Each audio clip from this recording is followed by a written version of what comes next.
Well, welcome once again to ArtBreak, everyone. We're very pleased to have with us today Denise Miller. And I'd like to start by saying I think Denise is one of the people who, both through her individual creative efforts and through her involvement with community, has really helped make Kalamazoo the unique place it is. Should note that Denise is a multifaceted artist. She's an award-winning poet, playwright, mixed media artist, professor of English at KVCC, and a chef.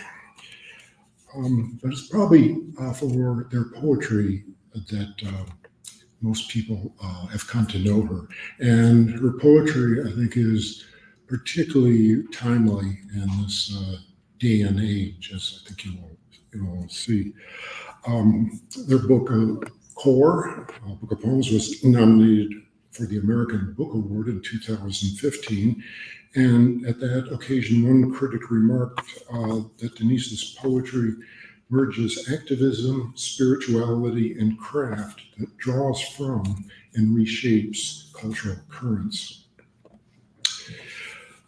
In terms of Denise's community involvement, they were the co-founder of FIRE, which many of you I'm sure know of, and it's really a unique arts collaborative that was started in 2005.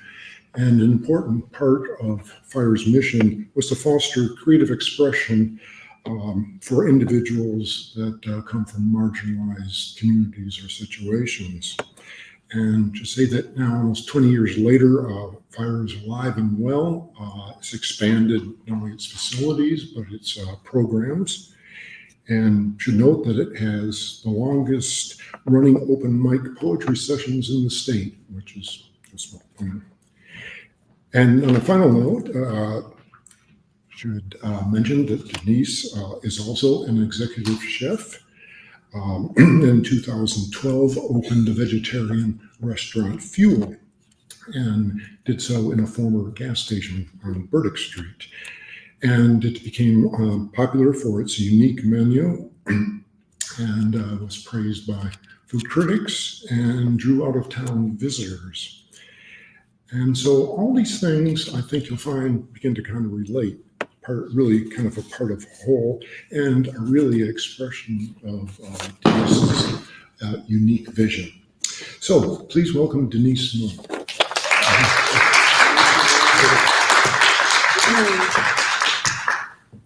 Hey everyone. Thanks so much for being here, and thank you to the KIA for having me and for Miriam's patience in my pretty slow sort of esoteric responses to the emails saying, "Are you showing up?" I'm like, "Yes, I'm here." So it's good to see some faces that I know and some faces that are new, and I'm just really excited to be here. So instead of saying a lot, I'm going to do my first poem, and I'm not used to standing behind the podium, so hopefully I'll remember the poem. But this is my work has so much to do with my ancestors, so I'd like to welcome them in with this poem, and then actually I think I'm gonna switch it up. I'm gonna read something first from the newspaper. I'm a very big nerd in terms of research. I see some friends from the library here, so I'm excited to be on the library board. And my grandmother was a librarian and raised me in the library. But one of the things that I do is I use historical research to tell stories or retell stories that seem important to me and hopefully are important to other people. And my grandmother was known for doing, teaching me how to do, she was known for her microfiche skills, right? And microfilm skills. And so I spent a lot of time in those places. And recently my small town newspaper digitized all the newspapers from the early 1800s to I think the late 1990s. And so this is an article in the Letters to the Editor, and it's from 1970. And it talks about the Black people in my town, and some of my family is in here. So, Caddis Negroes contribute much. It's a letter to the editor. Prompted by a conversation during the early summer in which the Negro-colored population of Cadiz was discussed, I wish to submit to you, dear readers, a list of those who through sacrifice, hard labor, and hard times supported their families and owned property. A survey made years ago by the state-colored federated clubs noted that Cadiz had a greater number of high school graduates than some of the cities surveyed. Although the systems were not equal, pride should fill our hearts. Little side note, my claim to fame of my town is Custer, George Armstrong Custer, was born around that area. Clark Gable played in elementary school with my great-grandfather. And there are a number of other things, but it's a really small one-stoplight town still to today. So I'm gonna go back here. And that's why this article is so important, right? It's a very, for a long time, it was a very segregated community. Although the systems were not equal, pride should fill our hearts. There was an exceptionally fine attitude taken by parents encouraging their children to aim high, acquire an education, and receive some cultural graces. Not failure, but low aim is crime. Men and women walked to work through rain, snow, and sleet. They worked in the fields in the blazing sun. They went underground into the coal banks. What for? To do an honest day's work. To any newer residents of Cadiz who may not know the true story, please read or consult the newspaper files, browse through the courthouse files, or the high school annuals. You'll see. The listing, though not in chronological order, is the result of an evening's recollection. No doubt you will wonder why I have written this and other articles to follow. I just could not stand by silently and listen while someone else was given the credit for being the source of our progress. They had employment, yes, who doesn't need it? It came, however, from the old residenters, the bankers, the doctors, businessmen, farmers, coal bank owners, the factory owners. The same reason applies today as far as the hiring process is concerned. I wish to clarify another point. There was always a cordial and Christian fellowship between all the churches. Interfaith meetings are not new nor of recent origin. Programs, dinners, revivals were attended by all. The United Methodist Church graciously offered its edifice for the use during the cornerstone laying of the St. James AME Church, which is my church. The St. James Choral Group, quartets, quintets, and sextets were invited often to sing in the Presbyterian churches. Now for a partial listing. Noah Blanchard, blacksmith. Fred Robinson, carpenter. John Olmsted Dreyer, and I'll raise my hand to the people that are in my family. John Olmsted Dreyer. Thomas Mason, newspaper agency. Benjamin Lee, tinner. Andrew Bud Brooks, barber. Fred and Joe Lucas, barbers. Harry Merrill and Artello Green, barbers. Joe Jones, roofer. Clyde Williams and Sons, livestock dealers and racehorse owners and trainers. Fleming Williams, farmer. Lincoln Lake Jones, scrap dealer. Charles Davis, disposal and hauling. Harry Redmond, car wash. Samuel Teller Sr., dry cleaning and hat blocking. James Petrus, courthouse custodian and home builder. Charles Wallace, antique dealer. Algernon Carter and Roy Carter, horse trainers. Melvin Christian Sr., bank custodian, newspaper agency. George Miller, painting and papering. Sam Brown, carpenter. Resin Cooper, hauling and ice pond. Mitchell Jones, herder, farm worker. Jess Dooling, laborer and ice cream maker. Beulah Struther, carpenter. Brady Dooling, teamster. Del McCalloway, noted cook. John Foggy Miller, fish dealer. Fred Ramsey, salesman for sweepers and carpets. Jim Smith and Charlie Brown, barbers. F.W. Fleetwalker, who was the first Black baseball player to play professional baseball in 1895.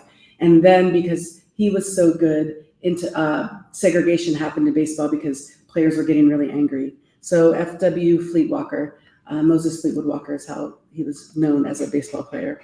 Owner and operator of movies. Nat Dooling, cook. Samuel Ramsey, painter. Handyman. Charlie Mason, miner. George Rudolph, miner. S.M. Banks, laborer. I'm going to go down a little bit further now. Rufus Johnson, farmer. Caterers, Lula Ballard and Francis Christian. George West Johnson, Ohio Power Company. Miss Lizzie West, midwifery and practical nurse. I'm going to go down a little bit further here to get to my most recent people that I grew up with. Dorothy Miller, State Vehicle Office. James W. Johnson, purchasing agent. Let's see, a little bit further down. Martha Miller Chavez, piano and organ. And so these are some of the people that I grew up with, or that were my history. So I'm gonna do a poem called Speakeasy. Some of you know it, and it's rooted in some of those people that I grew up with and the stories. And so you'll hear more about those stories as I go on. So hopefully I'll remember it all. I come from a long line of speakeasy women with veins full of dandelion wine and Jesus. In her 20s, my great-grandmother got on her knees to clean white women's kitchens. She climbed ladders to vinegar shine their windows with the daily paper. At 50, my great aunts folded chicken into cornmeal and fried, and they all piled crispy wings and thighs neatly onto paper plates to serve for $5 to feed their children and their children's children. And I come from a long line of life ain't easy women. My great aunt, until she was struck almost speechless by stroke, filled pots as tall as 3-year-old children with dandelions to make wine, and I would watch her lose herself in the music her hands made for hours. Scraping yellow petals from green stalks to soak in sugar till the sweet came out seemed to soothe her. Now, she was not a moonshine woman, nor did she stomp on grapes from sunup to sundown or pluck purple fruit from vineyards. No, see, her backyard was rock heavy with soil so memory laden that it was soaked with her dreams because she was a speakeasy woman who made her living. She was bartender and cook, and music of the juke joint her husband's mother started before she was born, while her husband created girls pushed into womanhood by their father's hands just outside her view. And I come from a long line of learning to love hard women who measure sadness by the length of arm they can put between dirt and starched white sheets hung high on roped clothesline. See, they were all hardly loved by men that etched their brown skins with cries that held their cries suspended in moonlight. And I come from a long line of deep breathing women and black girls who learn to love themselves. These women who learn to love themselves hard. Thank you. Okay, so as you mentioned, Fire. I used to host those poetry readings at Fire, and I would always say clap first in case you don't want to clap later. So that's your clap first that you just did. So, feel free to clap if you want to. If you don't, I'm cool with that as well. So I'm gonna start this slideshow, and you're gonna get a sense of a little bit of my work. And this is a picture. Oh, thank you. This is a picture of me that a friend of mine took a long time ago. He's a really wonderful photographer. And I'm calling this sort of presentation, it's weird to talk about myself, but it's what's happening today. So I call it Mining Memory. And I put the E in parentheses or brackets there because mining memory is the work I do. And mining, making that memory mine and my people's is also what I do. So I'd like to read, I'm going to go all the way to the end here of the slides. I'm not really supposed to do that because I was supposed to make it dramatic and you would, get to see all my art. But I want to give you a sense of my work first, and what my sort of philosophy is. And so I'm going to read this, and then I'm going to go ahead into my work. I'm a Black woman writer and artist who chooses to use my creativity as a tool to dismantle what would otherwise consume me. This is the center from which I write and paint. This is the voice that drives my practice. My writing is a lyric narrative movement towards witness and response. In all my work, I mine history and memory to identify how the malleability of both impacts queer people, Black people, women, and those like me who are at the intersections of all three. I mine my own memory, my family's memory, the memory of story, the memory of history, the memory of primary sources, the collective memory of our country, and finally the stories and communities that complicate it. This mining is critical because it is revelatory. In mining deeply with a lens of openness, interrogation, fearlessness, compassion, the malleability between individuals and histories, between intentions and actions, between memory and reality, lies the power to identify and rectify whatever needs reckoning. So that's sort of me talking about the work that I do. And I wrote that because I have done or applied for a number of residencies.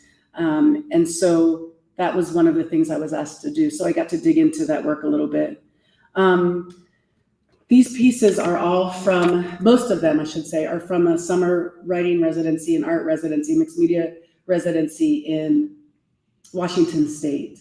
Currently, I'm in a residency at Prairie Ronde in Vicksburg, but I've gotten to do a number of different things. And so a lot of the pieces you'll see are from this summer. And I'm going to just say a couple more things, then I'm just going to jump into all the reading. So initially, this first book of mine that came out, I think came out in 2006. And it's a collection of poems. And it was me reckoning with the stories of my family who were blue-collar workers, like coal miners and things like that, and the impact of blue-collar work and racism on families in small-town Appalachia, or small-town Ohio.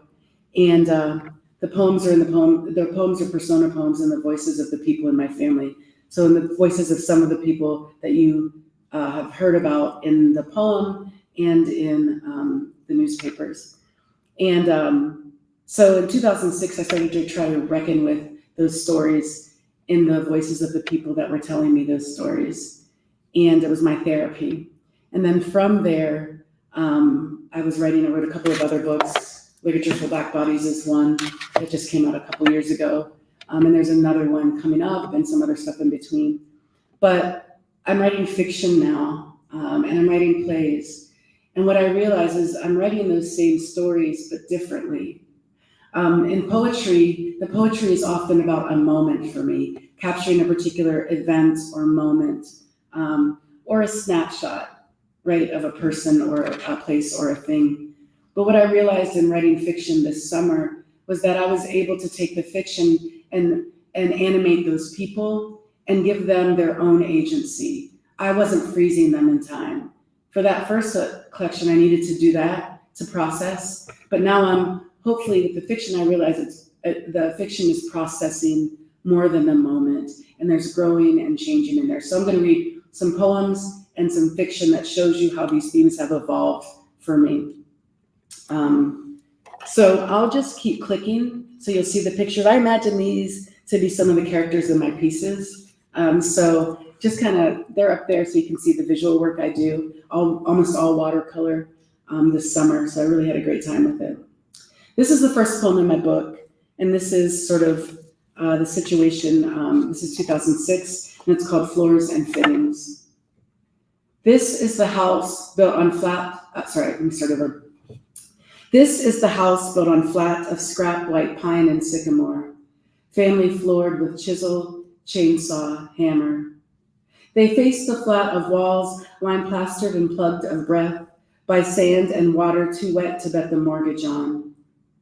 This is the house built on sweat of potsherd women, whole as wood thinnings, and yet they rolled the bones of great, grand, and mother, fashioned tongues as door with chisel, chainsaw, hammer. They bet the rent on love lack, and lack of love is what their whetstone bent into its fittings. Then strawed to broom, they jump from heart to floor. This is the house built with muddied good intentions, dried to vowel-stopped breath, and yet, and yet, and yet, they bet, with chisel, chainsaw, and hammer. So send a postcard just to the west of I do, and yes, and there will be the house built with chisel, chainsaw, and hammer. So that's I'm the house, right? Built with all of that. I'm the ancestor that's here now, sort of representing or holding, I hope, honestly and openly all those ancestors. There's something else I was going to say about that, but I'll just keep reading a couple of these poems, and then I'll jump into a piece of fiction that includes a lot of the people. And feel free, I'm going to leave time for questions at the end, but definitely let me know if you have any questions or comments. Let's see, I'll do,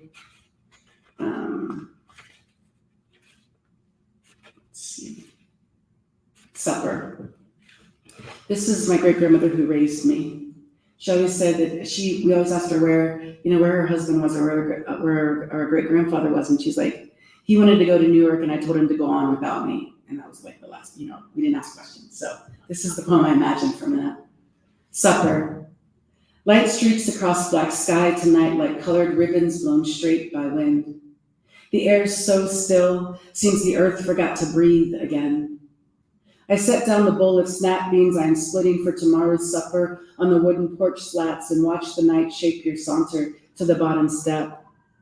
You are straight and healing as milkweed. Come to New York with me, you say. I hear a black man can dig out more of a life in those wide streets than he can in these dark Ohio Valley coal mines. Your words mount the steps my father built as you wear a grin so contagious that it curves from the corners of your cheeks like creek water. You promise. We could leave tomorrow. I am sitting stiff-backed on a rough-hewn rocker. My baby's cries slip through the screen door and blow the wind right out of me. I watch moonlight fall to earth like ashes from the roof of a burning house. I am black, a woman, age 25, mother of 3, widowed. The night air still holds stiff as silence. The fingers of my right hand stroke the slip of bean still folded in its palm. I snap one stringed edge, the other, then my thumb and forefinger split the bean swiftly in two. I have always loved the beans that grow out back beyond the buckeye trees. Just now, I know you will pack one small bag tonight full of blue trousers and white shirts. Tomorrow, I will bake ham for me to eat with those green beans for supper.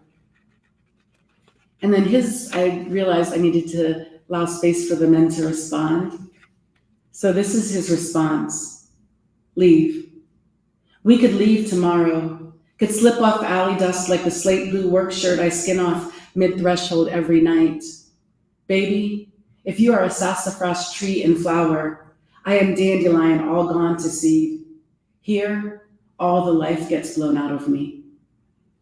And then the poem that I imagined with them together, I did form poems for them speaking together. It was sort of the structure if they went to therapy, what I expected, the structure of therapy might do. So this is a triolet, and it's a poem that harkens to or honors the coming of morning or laments the night. So this is a braided triolet. She's first, and then I'll raise my hand when it's him speaking.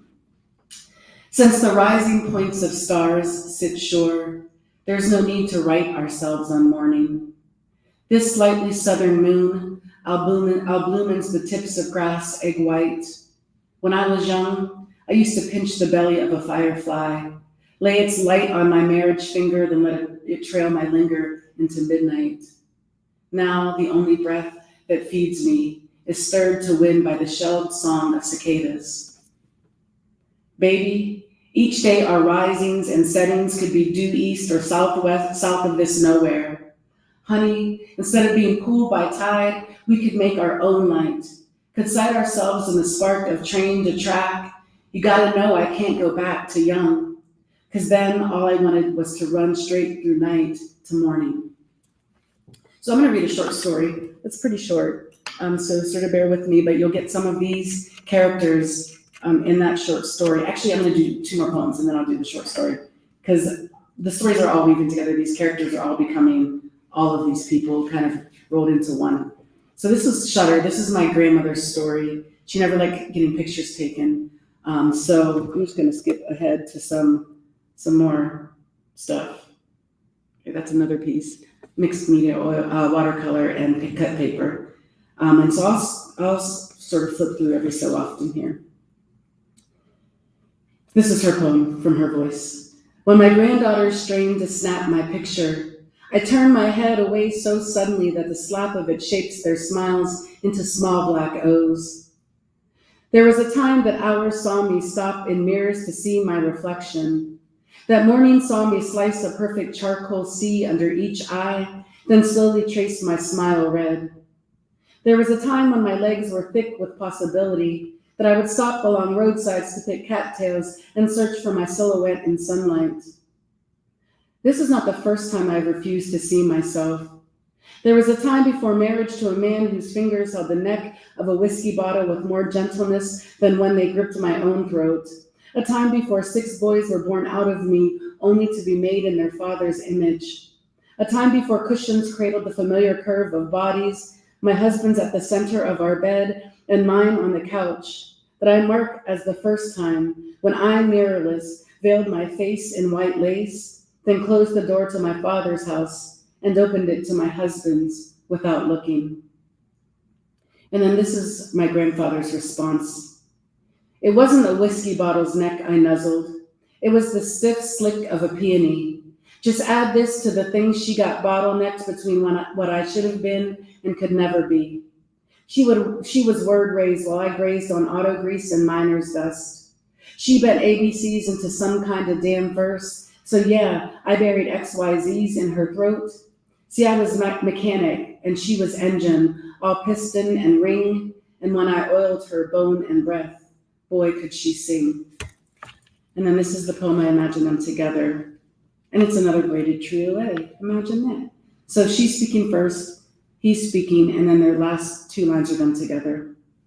It was always the whiskey bottle's neck, the fact that father's fingers figurated mother's, Adam's apple, pushed I do from these lips liquid as breath. It was always the whiskey bottle's neck. I know you also got birthed from death. I know your daddy grabbed the throat of your mother. It was always the whiskey bottle's neck, the fact that daddy's fingers figurated mother's. How you know my nicotine and lovers ain't the fruit from the family tree I watched my daddy plant. How you know I don't want to be more than the fists of my father. How you know my nicotine and my lovers ain't the whiskey wet haint that hovers in my sons whose madness cuffs their kids' hands. How you know my nicotine and lovers ain't the fruit from the family trees I watched my daddy plant. How you know we can't. So I'm going to jump into a short story that will kind of illuminate a little bit of that in some of the characters. So here we go. This is it's either going to be a novel eventually or a collection of short stories, but this piece is titled The Work of Hands.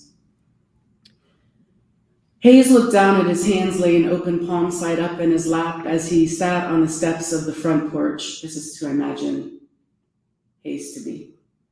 Hayes looked down on his hands laying open palm side up in his lap as he sat on the steps of the front porch. He studied the lines illuminated by the street light, so many of which had shown themselves over the years that they spread lace-like, reminding him of the handkerchiefs his mother used to piece together, then place in her shift pockets. Rebecca had them at the ready to retrieve, then dab in cool water to wipe away the wet of one wound or another he'd acquired as a child in his daily doings, as she called them. Back then is what he called his childhood, and studying those lines on his hands led him deeper into it. Back then, he thought, I'd barrel through the yard of the big house on Buffalo that had been in my family almost 100 years, for I bought my house, my porch, and my steps, similar to these ones I grew up on, that I'm sitting on now. Sisters, brother, and me weave through ryegrass, grabbing up all them buckeyes we could snatch. Then we take him to the stretch of coop out back and pitch him at the chickens. That was till we got caught. Then Pap would tell us, go grab a switch, and he'd give us a smack for making a target of the flesh under the feathers that kept us fed when he was in between jobs of painting white people's houses. White people's houses. Hayes knew there were many that lay along the landscape left behind by glaciers that gripped rock, ripped sandstone into river valleys, or made mountains out of what the ice wasn't strong enough to level or trench. He had seen some of the larger red brick mansions up close on job days when he helped his father ply paint from the porch's pillars that were shaped from the oak or walnut logs that bodied the houses of the town's first families. His was a first family too, or close enough, he thought. Since 30-odd years was the distance between his greats shoveling coal into the big corner furnace on the first night they bedded down in the big gray wooden two-story, and the white settlers who shredded thick southeast Ohio forest to tame this land that lay under his feet. Wasn't this land under his feet his own now? Had to be, he thought. After all, according to his great-grandfather, according to his great-grandfather, he had earned it. Any man who puts his hand to his own dirt, builds new, and fixes what he builds when it wears down or breaks it, is a man plain and simple, is what his pap always preached. And what he puts his hand to, he owns. It's his, and it's his province to keep it, regardless of who or what puts question to it. There was a history of white men putting question to his family's ownership. They thought they should own the land here in the Ohio Valley, bordered by a river of the same name to the east, and shadowed by the Allegheny Mountains further beyond, that the Johnsons had put their hand to since 1865. Hayes remembered his great-grandfather William wagging his finger at the back fence post while saying, "You see that fence line, boy? One night not long after me and your grandmama got here from Virginia, them white men come walking up, talking like the posts and twine I fixed up to mark my property. 'Twas too far back in the field there." As Hayes scattered feed for the chickens, he listened. There were 3 of them, his great-grandfather continued, and the one with his hand fixed on the muzzle of his rifle while he leaned on it like a walking stick was quick to question. "You sure you measured right?" While the one with the jaw full of chaw spit an interruption, then said, "What he means to say is, you sure do got a nice big piece of property here. I'm Waddell, Mr. Waddell. What can we call you?" Johnson was my great-grandfather's reply, and then he extended them an invitation.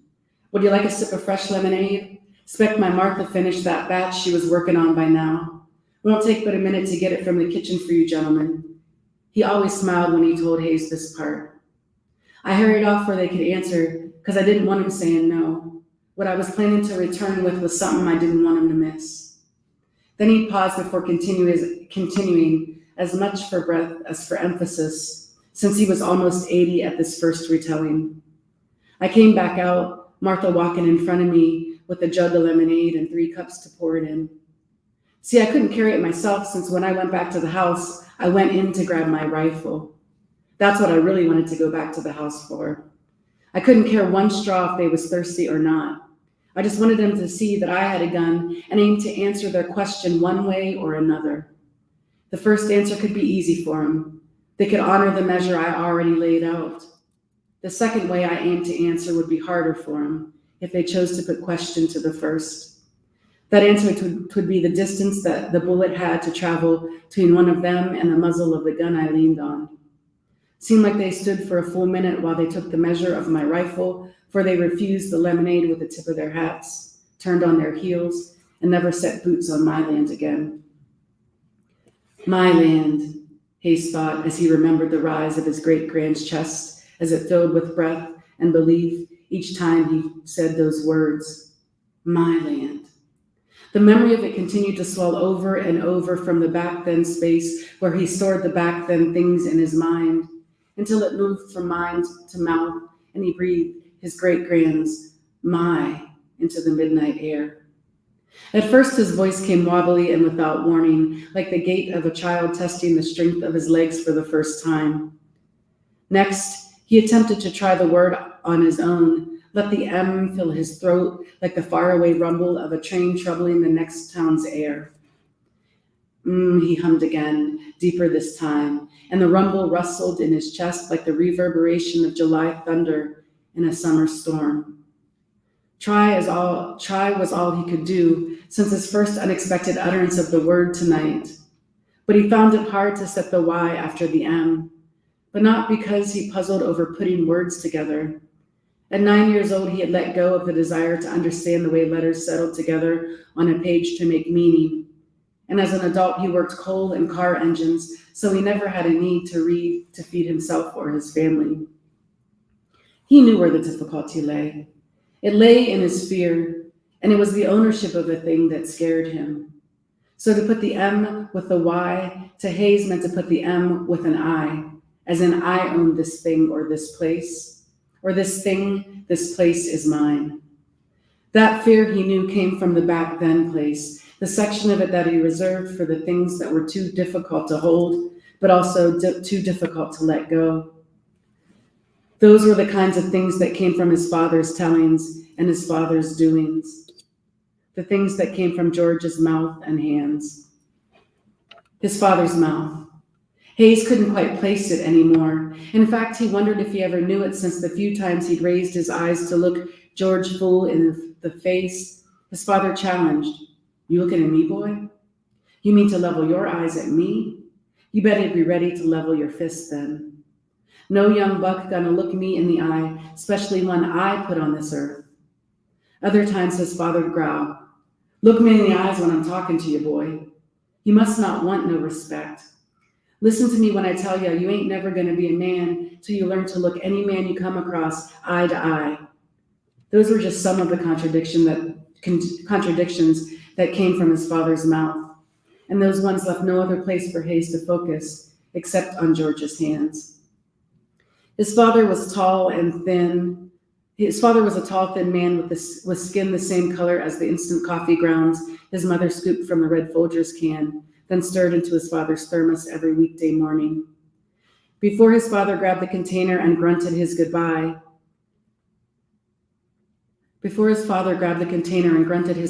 on the way up the alley to his job at Nichols' garage, Hayes would watch him take a deep drag of his Camel, snuff out the cigarette with the pads of his thumb and forefinger, then button the last button on his work shirt. That his finger never got smudged by the ash that had to have lingered on his fingers amazed Hayes.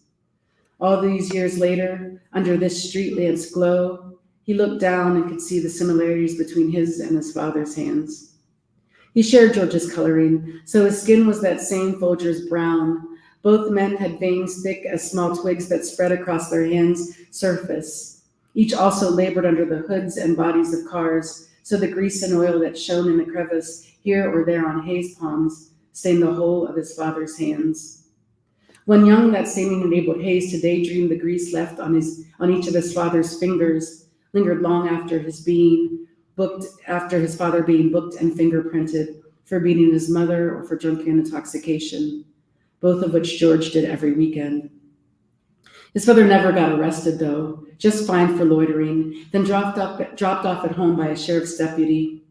Barely through the door, he'd reach for the bottle he started in the morning, empty it, then bury his anger or his shame on whatever the whiskey unearthed at the moment in the flesh of Hayes's mother. His mother's flesh. He had studied it many times. To a woman, there we go. His mother's flesh. He had studied it many times, especially Rebecca's face. Those times she took to cleaning a gash on his forehead, forged by a rock-turned-grenade, or a cut on his cheek made by a stick-turned-samurai sword. Those times his daily doings dealt him the heaviest blows, were the times he let himself get lost in the furrow of her forehead, or the slight downturn of her mouth, as Rebecca swabbed and scolded.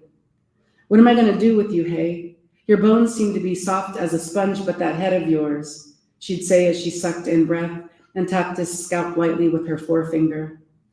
"That head. Can't think I've ever come face to face with anything harder." Then she'd stop, put her hand under his chin, lift his head a bit so she could look him level in the eye and say with unsettling surety, "I may not always be here to keep putting you back together." His mother not being there was difficult for Hayes to imagine, since back then Rebecca was always there tending to him and his father. In his youngest years, he'd seen her hands chop and knead, cut and mend for him and his father. Weekdays, Hayes would hurry home from school just in time to help her pull his father's work pants and t-shirts off the line. Evenings, he'd study in his room while the smell of his father's favorite dishes and his favorite desserts wound their way up the stairs to his nose. After dinner, and once the dishes were done, he'd sketched at the table, taking glances at his mother as those hands mended the socks his father wore through from the rub of his work boots. Hayes still doesn't know his mother's favorite meal or what sweet she preferred, because in all those weekdays and weeknights, he'd never seen Rebecca tend to herself. His father, to Hayes's confusion and dismay, only tended to things. Monday through Thursday, he'd come home from work at 5:15, hand Hayes his lunchbox, empty of Rebecca's good cooking, but filled with a thermos of Folgers, then stretch his 6-foot frame onto the porch swing just long enough to study those peonies that began growing from the seeds he had strewn across the front yard well before Hayes was born. Then he'd sigh as he unfolded himself from sitting, walk to one of the patches, and pick off any petals that had browned in the day's heat. Finally, he'd head back up the steps to follow the waft of that evening's dinner. That linear living up the alley in the morning to mend motors and back down in the evening to tend his flowers became cacophony to Hayes when coupled with the whiskey his father purchased with his paycheck on weekends. On so many of those weekend nights back then, he'd hear the grumble of car tires on gravel, the slam of the Buick's door, then his father George's clumsy attempt to ascend the steps of the same porch he easily climbed weekdays. This same porch. He'd always catch his foot on the warped wood of the second stair, the one Hayes sat on now, then cuss at the collision. In those moments, back then, Hayes would think, Mama, why don't you go? Go anywhere else. Put more space between the two of you. As he watched his mother's hand let the curtain at the dining room window drop, and as she went to stand sentinel at the screen door. Then his father would push on the handle, take one heavy step over the threshold, heft his mother up by the lace of her house dress, and toss her to the back corner of the hallway. He never paused to look at Hayes, shaking at the top of the stairs, or the crumple of his wife, Hayes' mother, on his way to unburden himself. Instead, he'd just huff, bathtub liquor don't hold easy, into the whoosh of air as he slammed the bathroom door. His father never held anything easy, other than those damn peonies, Hayes thought, as he glanced at them blooming a brilliant red under the moonlight all these years later from the porch steps he sat on. Most things he'd actually throw, drop, or knock over. A full beer he'd just opened and sat on the table next to his chair on his way to bed, his pants and underwear strewn in the hallway along the way. A plate of grilled cheese he demanded to be cooked and delivered to his bedside at midnight when Hayes' mother had just laid down on the couch to sleep. All were things George left for her to pick up. Hayes hated watching his mother mop up the Miller High Life or melt butter in the pan to make that second sandwich for his father. But the picking up he hated most was the one his aunt told him about just days ago when he went to help her after a fall she'd had in the kitchen. Sure glad I was talking to you on the phone when I fell a bit ago, she said. Hayes was also glad since his aunt was both aging and living alone since her husband, his uncle, died. You 45 years old, Hay, with your own things and people to tend to, and you still finding time to come pick me up off of this here floor. You sure are your mother's son, picking things and people up, even if it means sacrificing, she said as Hayes picked up the phone receiver from beside her, untangled the long cord, and hung it back up on the wall. Then he hooked his arms under his aunt's armpits and hoisted her to the chair overturned nearby.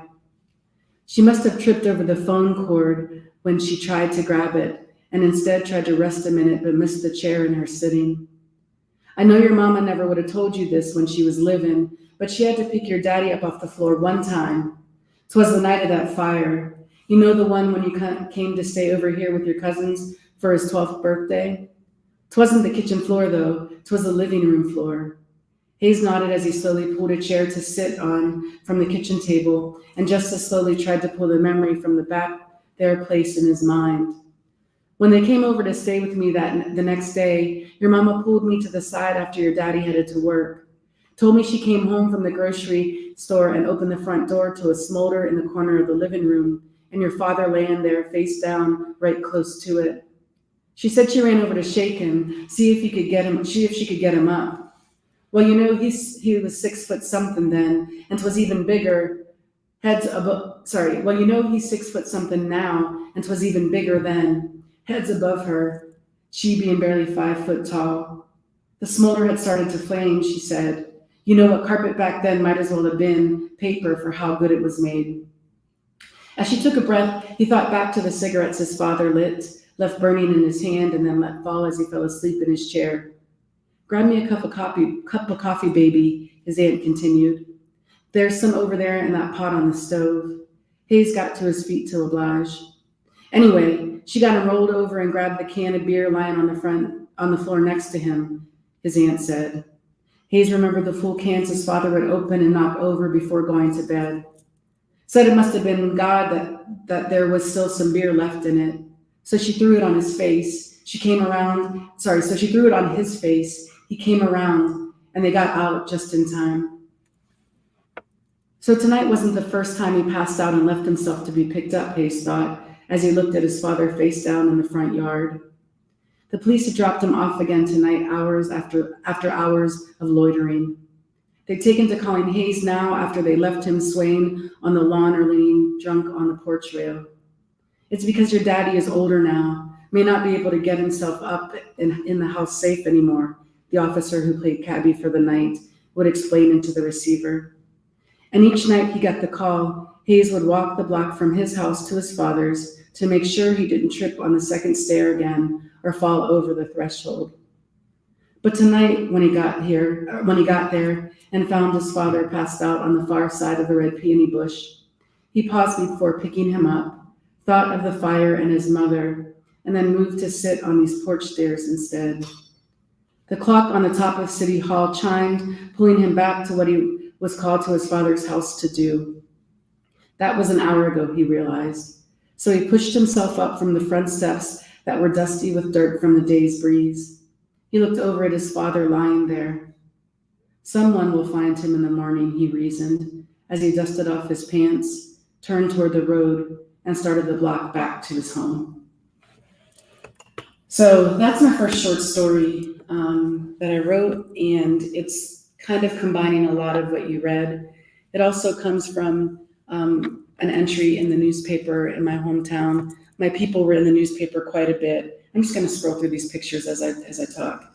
And what I found out is that this was really what happened. My grandfather, there was a fire, and my grandfather, I guess, was passed out. They said asleep, they were generous. He was definitely passed out.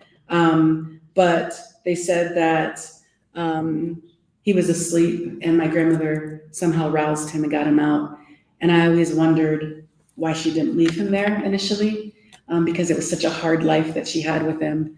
But I'm able now to sort of move through that in my fiction. So I'm just going to scroll here, and then I'll leave. We've got about 10 minutes left, so I'll leave open for questions and comments.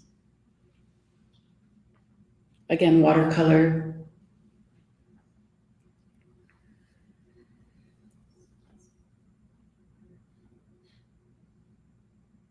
This is a much bigger piece, but that's just a part of it.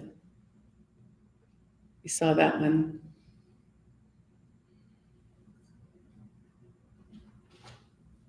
Saw that one a little bit.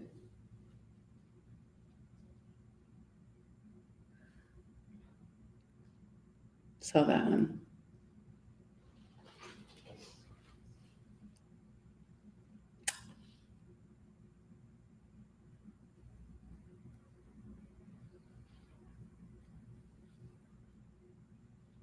That is a picture of my grandmother, a photograph that I drew and painted.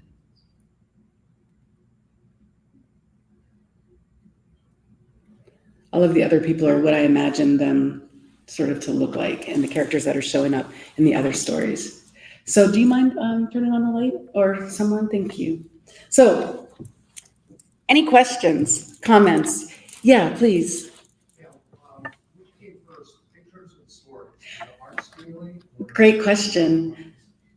So the pictures actually came first. I went to, I got really lucky. I applied for 4 residencies this summer, and I got them all. So I feel very fortunate. But the pictures came at, I think, my 3rd residency. It was in Nebraska. Not a lot to do in Nebraska, but write and paint. You grew up there. Where in Nebraska?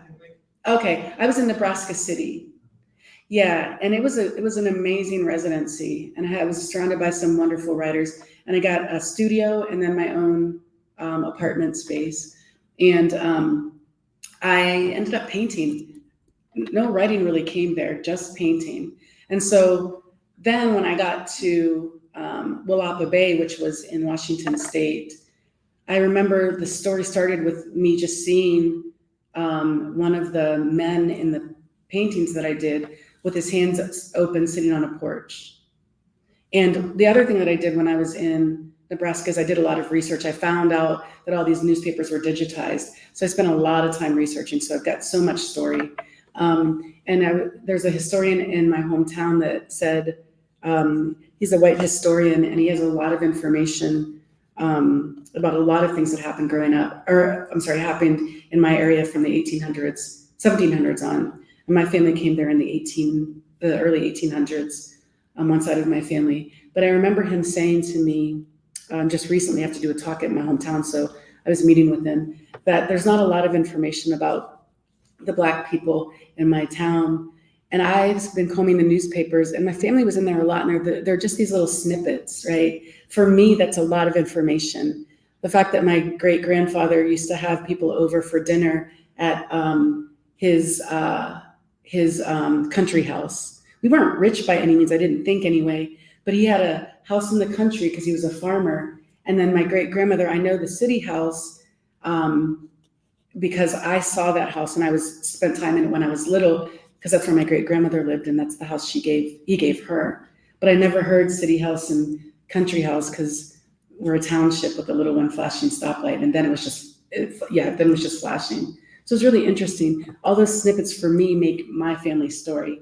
You know, it's our heritage, our legacy, our information is different, but it's still telling us who we are. So it was really, so long answer, pictures, then story. And now what I'm trying to do is go back to each of the pictures and maybe do a poem, a persona poem for each of them to really figure out what stories they want to tell me, or how they want to retell these stories that I'm reading, and then again turn those into story. Thanks for that question. Yeah, go ahead. It's you. Oh. Yeah, go ahead. Thanks, Denise. Yeah. I really kind of drew some inspiration from the language about the landscape, the glaciers. Yeah. Through, and they had some resistance in some places where there were no resistance. I wonder how you feel about the landscape as a persona or a character in your stories, and maybe how your characters would have a conversation with the landscape and how that influences what you're working on. Absolutely. Man, I love that question. Thank you. The landscape is so huge to me, right? Like when I was younger, I was like, I just got to get out of Ohio. I went right away to college and did not come back, right? But what I missed so much was the landscape. It is so much a part of me, right? People say that Black people often don't like nature.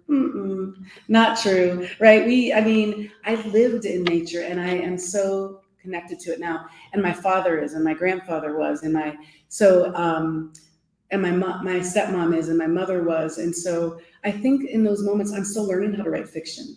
And so in those moments when I'm musing about, or my narrator is musing about the landscape, I think it's really the people in the stories that want to talk about that.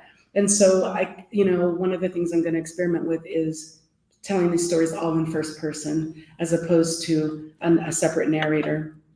I have a really great fiction professor that I'm working with because I finally decided to do a PhD as I'm about to retire. I've been teaching 30 years. But she, Bisbee Neeson, is just really helpful to me, and we're going to start working deeply on that. So I think that's going to be a journey. So that's a great question. Thank you. Yeah. Denise, have you found when you've been doing your research, I found this for sure. Yeah. That women, that you're almost like you have to guess what the woman was really like. Mm-hmm. Because the newspaper things that I see, the clippings that are in the boxes of family things, Sure. they're about the men. Sure. And the woman has so, and I look at the photographs, being an artist and a writer too, Sure. and I can feel things. And so I'm very compelled to try to learn who the individual is. Absolutely. And challenged with how to do it just because of how women were looked at, Yeah. as the wife of this person. And and then really wishing that I would have listened more to the stories that I was told. The husbands are patting their wife's legs saying, it's okay, you have an identity. I feel very compelled, and I Yes. feel like I'm not only trying to learn more about myself, but I feel like I'm being pulled and called to tell a story. Absolutely. And so I feel very connected to what you're sharing and truly appreciate. But I feel challenged with trying to find, it's like I'm reading obituaries on Family Search. Yeah. It's like, this is a person. How do I find out who this person liked things? They had hobbies, they had feelings, they had experiences. How do you get that information? Yeah. Well, I think it's a great question. And I totally, I'm finding a lot of that similarity. So, we talk about intersectional identity, right? And as a woman, you're writing about women.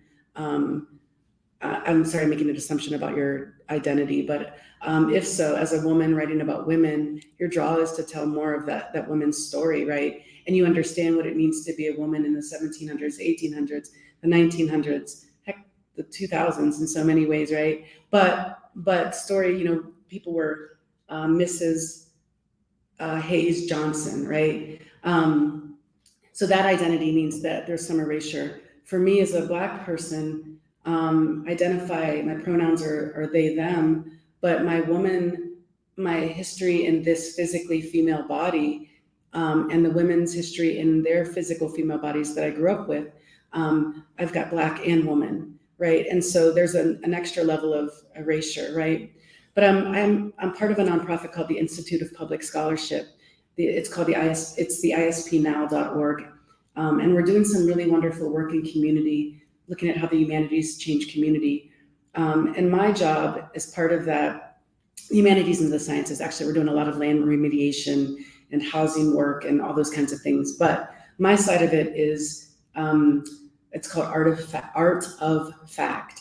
And I'm helping Black and brown people recover their genealogy, recover their stories, because story is heritage, and it also is family wealth, right? Knowing, because the connection to land, all those things that get erased, right? So, but long story short, I'm training to be a genealogist right now. I mean, I've been doing this for a long time, but I've decided to do formal training. And one of the things I'm noticing in my own journey is, for better or for worse, my family pops up in the newspaper a lot. For better or for worse. Don't Google it. I'm not going to tell you the site to go look at it, but my grandmother and her retirement story from the library, as a librarian, is in there, and it tells me a lot. And then my great grandmother's retirement from the school as a cook, as a head cook, told me some about her, and I was raised by her. But you're right, you pick these pieces, and you take those pieces, and sometimes you have to research the history of the place. I'm reading the newspapers just to see, just to see how they're talking about Black people, and how they're talking about, like, a lot of talk about cows and horses and hay, right? Like, so I'm making some leaps, and I've got church records that just give these little snippets of so-and-so went to visit so-and-so. So I know that my great-great-grandmother went to visit the sick a lot, that was her role. So I'm lucky in that way that my family shows up in these pieces. But it really is finding those pieces. What is this little tidbit? And as a writer, we take the tidbit and we grow. You know what I mean? Like one little grain of sand, and we make a whole beach, right? And then there's the ocean. So yeah, so I'm excited for you, and the work. But part of it is, the work. I can really feel the emotion in your painting. Thank you. It's like I'm looking, and because I feel the emotion when I look at these photographs. It's like I'm feeling that, that there was such a restriction of speaking. Yes. And so it's like, now here we are. Yes. Have this opportunity and privilege. Yes, for sure. In our own forms. Yes. Yeah, so thank you. Thank you. Do we have time for one more question, or shall we? Yeah. Thank you. Yeah. Thank you for being here. An amazing artist here in his own right, sculpture. You teach here right now, don't you? Okay, yeah. So thinking about the stories that our families tell us, that tell us that we're growing up, we're informed by those stories, right? The way those stories either they make us, refract off of us, through us,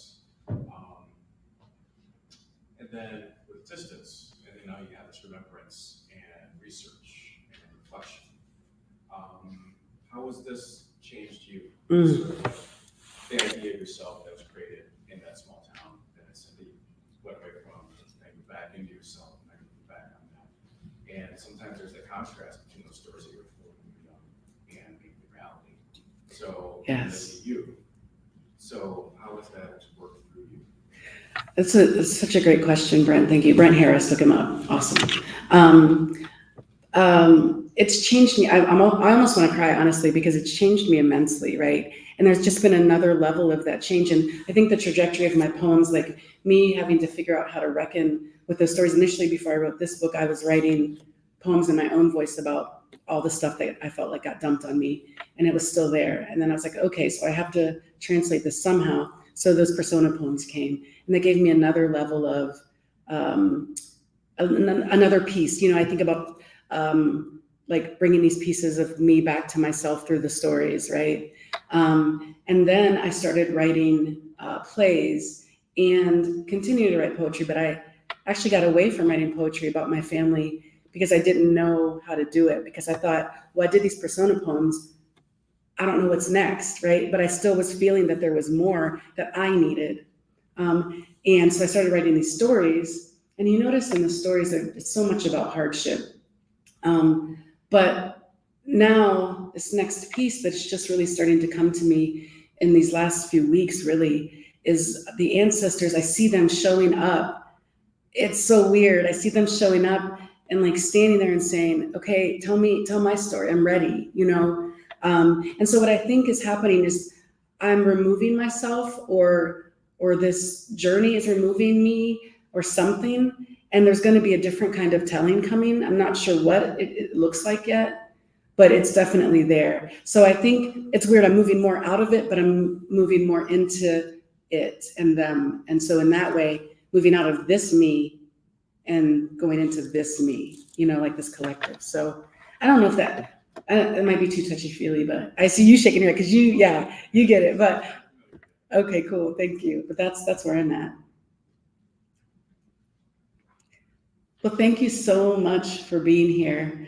I'll be here for a few more minutes, but then I have to run out and teach. But I'm really appreciative again of the KIA and Miriam, and thank you so much for the wonderful introduction. And hopefully I'll see you all soon. The ipsnow.org. Check it out. We're doing great work. Hopefully changing community. And you can find me on denisemiller.studio. That's my website. So thanks. Or you can find me at a coffee shop near you if you know. I live at them, so.